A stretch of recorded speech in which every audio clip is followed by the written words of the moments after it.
Good morning, ma'am. So in this video, this is the famous Swiss psychologist and his theory of cognitive development.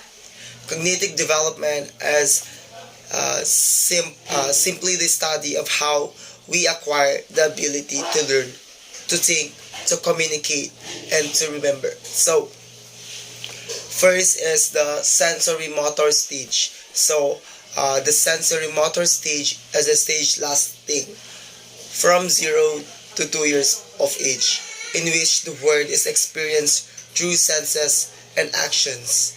Hence, sensory motor stage, and it's marked by a focus on her and with no true beyond images psychological experiences. So that is, children cannot form mental representation according to PJ in this stage. So uh, according to the video, the best illustrates what mental representation means is through an example. Like, simple picture your favorite food, form a mental image of your favorite food, whatever it's look like, really create a picture of it in your mind. So if you are able to do that, you have the ability to form mental representations.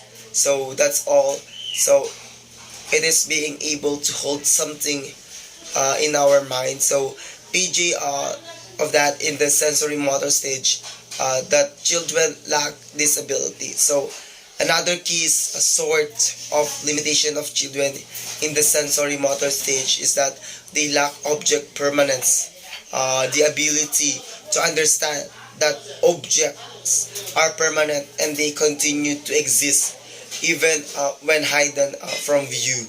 Example, if you were to take a sensory motor child and you were to take an object and place that object behind a barrier that the child cannot see through, the child would be confused. So the child might think that the object was simply gone, or it's vanished, so it's no longer exists, and they would go about their days.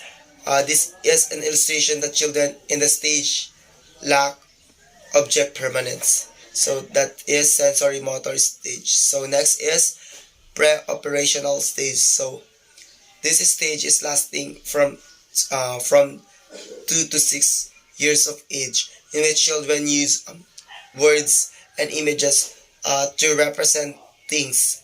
So meaning they can now form mental representations, but they lack a logical reasoning. And there are two main limitations of children in this stage. So first is children in the pre-operational stage lack the ability to perform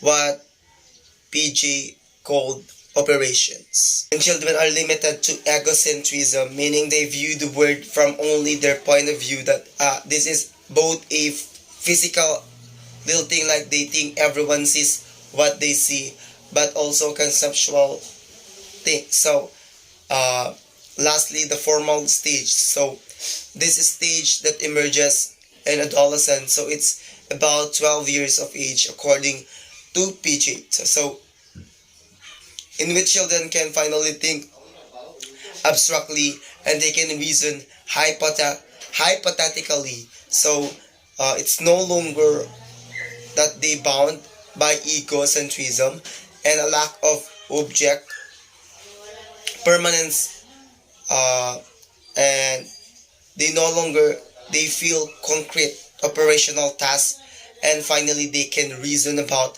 hypothetical situation, take a think about a moral dilemmas, and they can reason about them as an adult, with according to PJ. And the children, they begin to use deductive logic or reasoning from a general principle to specific information. So in overall of this theory of PJ, so PJ's theory of cognitive development help add to our understanding, of course, of children intellectual growth. So it also stress that children were not merely a passive recipients of knowledge. So instead, children or kids are constantly investigating and experimenting as they build their understanding of how the word works. So that's all, and thank you for listening. Good morning, Mom.